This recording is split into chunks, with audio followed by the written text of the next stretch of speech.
I made a thing. So if you saw the process video from months ago, one of the most difficult parts of making a shield is mounting it to the pottery wheel. It's very tedious, and the way that I had to do it was find the exact center of the pottery wheel surface with a plumb bob. I think that's what it's called. Yeah, and then raise that up, and then put the shield on top of that, and with my fingers, make micro adjustments. Then once it's there, don't touch it, don't move it, and underneath where I have pre-placed Gorilla strips of tape, as carefully as I can without disturbing it, tape it to the underside of the shield. It doesn't always work, and it's a lot of trial and error, and every time I make a mistake, I got to take all that off and do it all over again. So online, there are people who mount their shields to spinny discs. The spinny discs, or whatever they want to call them, they are usually holding the shield with brackets on the outside, which won't do me any good because when I polish the surface, my shields have a pretty close to a 1/2 of an inch thick edge. If something is blocking me when I'm sanding it, I can't polish that. So here's my solution, if it works.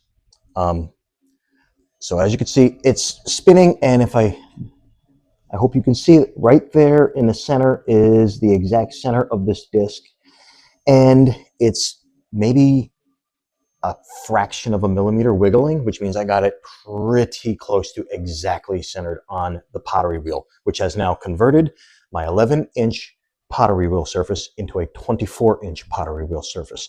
And I am very proud of the fact that the edge is not really wiggling, which would mean I had it off center. The wiggle is coming from just the shaking of the motor. But okay, so now let's turn this off. Here's what I did. Ow. All right, so all of these are holding the wood to the pottery wheel.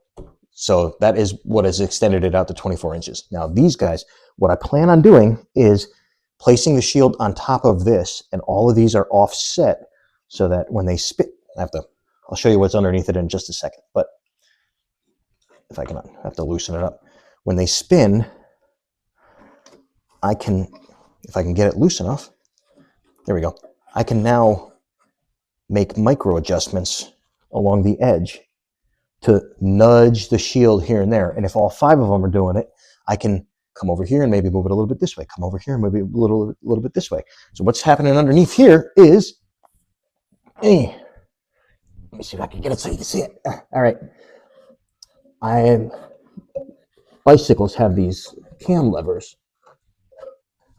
So you release and it gets slack, and then I can move this. I mean, I have to still loosen it a little bit.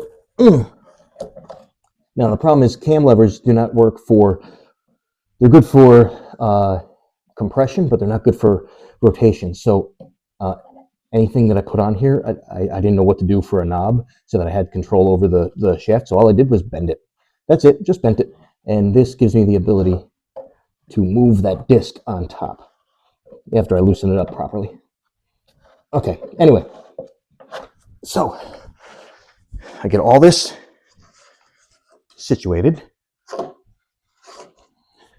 and then if I put the shield on top, and then I move everything so that it's underneath and inside and waiting to be adjusted. Okay, so plumb bob is pointing right at the center, and it is, I hope the focus works, it's right there, and the string is going up through my little grid here, and then it's coming down to this very high-tech contraption where to raise it up, all I do is open the drawer. Now to put the shield on it.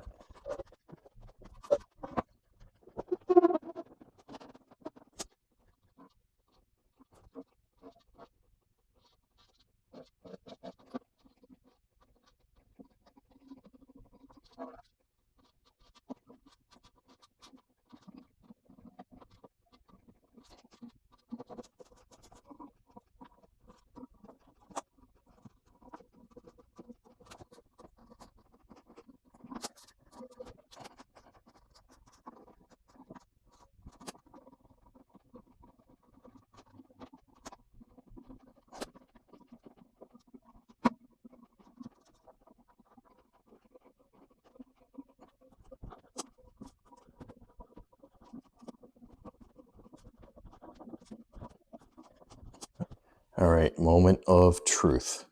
I don't know if you could see it. There is a little black dot right in the center. And that is the center of the shield. So let's see what happens. If I can, I'm going to auto focus lock this. All right, let's stay there. Let's see.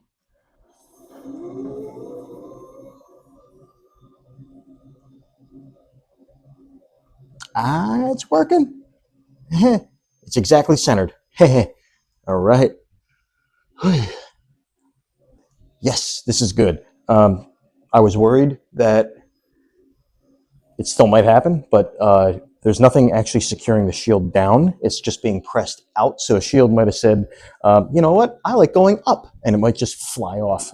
But for right now, celebration time.